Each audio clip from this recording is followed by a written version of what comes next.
congratulations on the appointment. How quickly did all of this develop? When did you get the call from Michael and when did you agree? Well, I was actually cooking barbecue for the family on Monday afternoon and had a phone call from Michael and then spoke to management a few hours later. So it happened very, very quickly. But yeah, super excited. I think it's a great opportunity.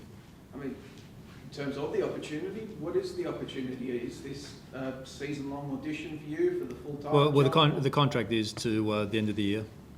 That's what it is. So I'm going to give everything to get the team back to where it should be, and that's my responsibility. You never know where it's going to go from there. I mean, but there's no expectations past this year. What are the expectations for this year coming in? Championship, premiership, what are we looking at? Yeah, we need to get back to the top of the table. And I think that's what the DNA of this club has been for many, many years. You just have a look at the last 4 years, how successful the club has been, from their humble beginnings to where they are now. We're in a bit of a tricky situation at the moment. We have a good spot in the Champions League, but not a great performance over 2 games in the A-League. So we need to rectify that. What's your impression been coming into this playing group? Was there discontent amongst them? No, not at all. No, not at all. Look, it's always a difficult situation when a coach has been left behind and a new one comes in. But everyone's really, really positive. I think the group is really healthy. They've had a bit of a difficult time over the last couple of weeks. Quite normal. The club has made a decision, and everyone's positive, looking forward to a tough next couple of weeks coming up, but it's something that we need to embrace. And it's a massive game tomorrow with 2 teams that are probably on the wrong side of the table. I said to the players that, when I woke up, someone's actually turned the table upside down. Should be the other way. So our objective is to get ourselves back there and get some trust within everyone and start looking forward again. What's the most immediate area that you need to work on? Because the team doesn't change coaches 2 rounds into the season if everything's peachy and all good. What needs fixed immediately in your view? Well, look, I got here yesterday, so it's been a bit of a whirlwind last 24 hours. We had a session yesterday, we had another one today. I've kept things really basic in terms of what we need to achieve, but we need to get back to what this club was all about. Their DNA was a possession-based team, all the things that this club has been so successful in, creating a lot of chances, scoring a lot of chances. It probably hasn't happened in the last couple of home games. So we need just to get their confidence and get ourselves back to what this club has been all about. You've sitting in the A-League, it's been 13 years since your last coach in the A-League. That long? Yeah, how have you seen the competition develop, I guess, in your time away now coming back into it? Look, I think initially there was a lot of excitement and we probably around about 3 or 4 years later sort of hit a bit of a lull. And everything's sort of picking up now. I think the biggest difference that I've noticed is a lot of kids are getting more opportunity than they ever did. Initially, you had to be a pretty clever and special young player to get an opportunity, but I think now everyone's getting more of an opportunity. And I think it's, if you look at teams like especially Adelaide, I watch them closely, and what they've done over the last 3 or 4 years, giving the young kids an opportunity, you start to develop some very, very good players that could only be healthy, one, for the competition and also for our national teams. Rado previously mentioned that playing young players was one of his KPIs as City coach. Is that the same for you? It's one of your KPIs to bring through young talent? Well, there's some super young talent at the club already and in the squad. And again, if opportunities arise, they'll play.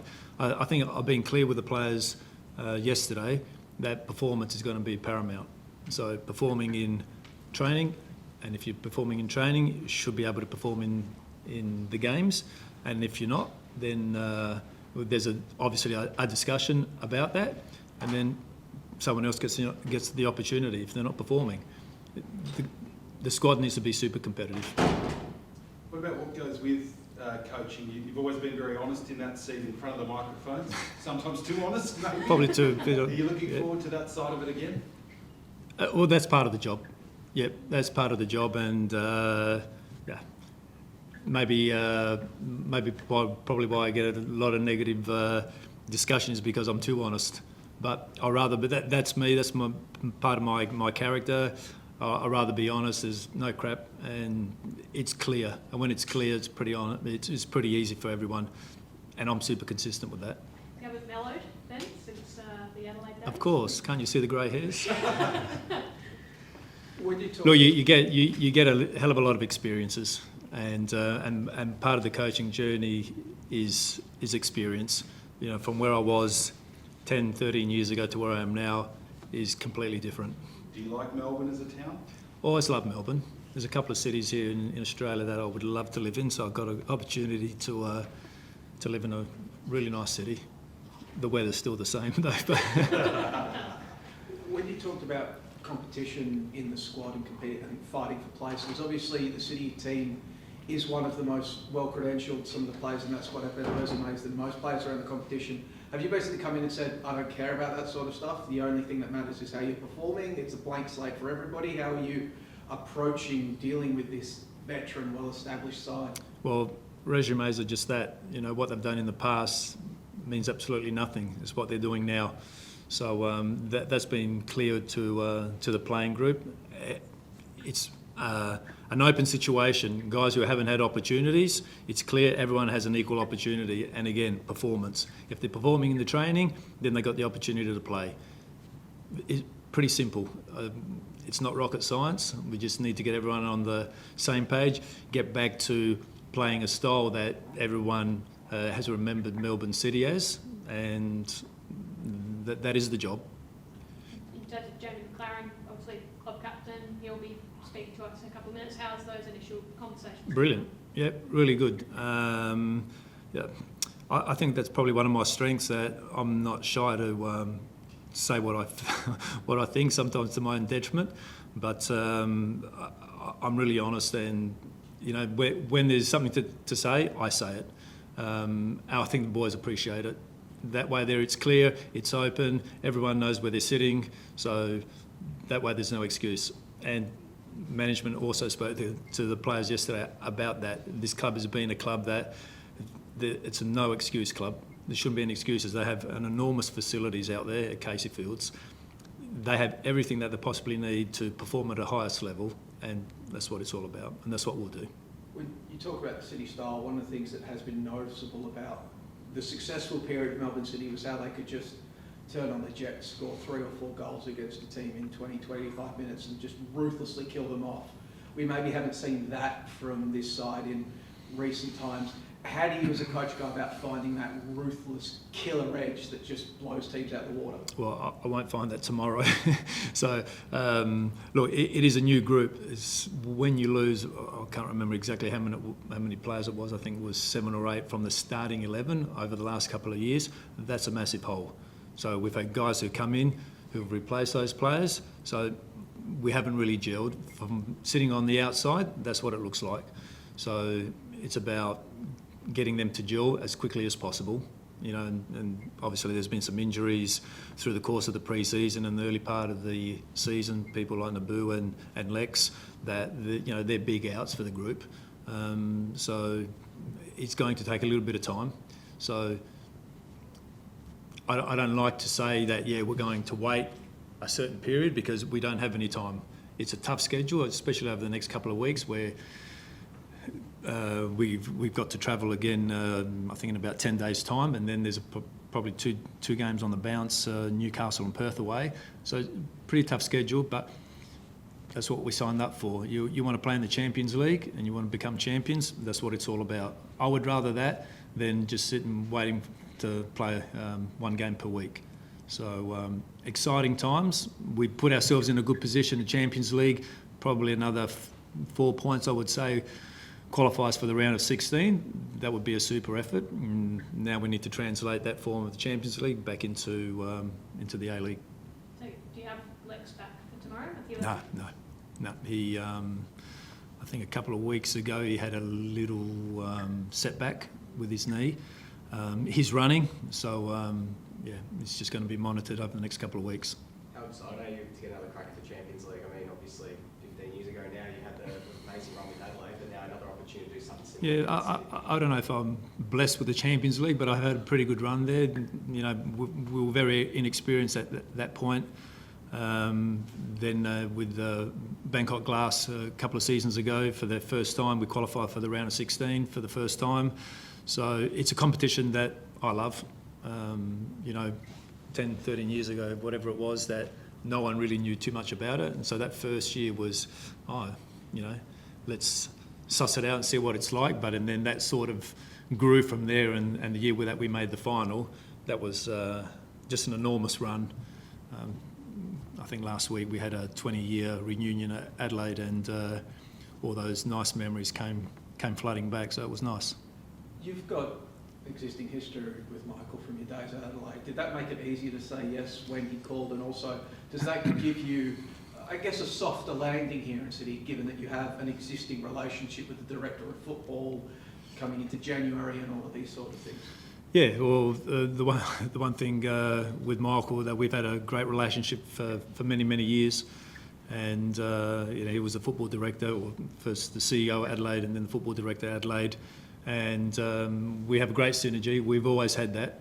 And I think that's important. And I know that at any time that Michael needs to say something to me, that I won't get offended, that he'll come and tell me. And I feel the same way. I can do exactly the same to him. So when you know you have that synergy, and when you know that you have that support, it makes the job a lot easier. Don't get me wrong, it's a very difficult profession, and you never know where it's going to go. But when you have, one, the resources, two, the right people and the synergy behind you, then a lot of things are taken care of. And assistants Scott Jamieson and Peter Kratky remain in situ at the club. Yep. Do you have existing relationships with either of them, and how do you expect that relationship to work? No, obviously the only one is Scott, that we 14 years ago it was, that we brought him back from I think it was in England. Oh. Yep, correct, and got him playing back in Adelaide. So that was the relationship that we first had. He's going now into a coaching career path, which is great. He's got a lot of respect at the club. Peter didn't know at all. I heard a lot of things about him, and they're going to be extremely valuable staff. And in fact, I don't know how many people I've met at the club. I reckon it could be about 1,000. So, you know, there's so many staff, so many great people. So the resources that they have there gives you every chance to succeed. So, yeah, just getting used to all those guys. But I'm going to lean very much, especially over the next few days and this week, with Scott and Peter and their analyst and our goalkeeper coach, Mike.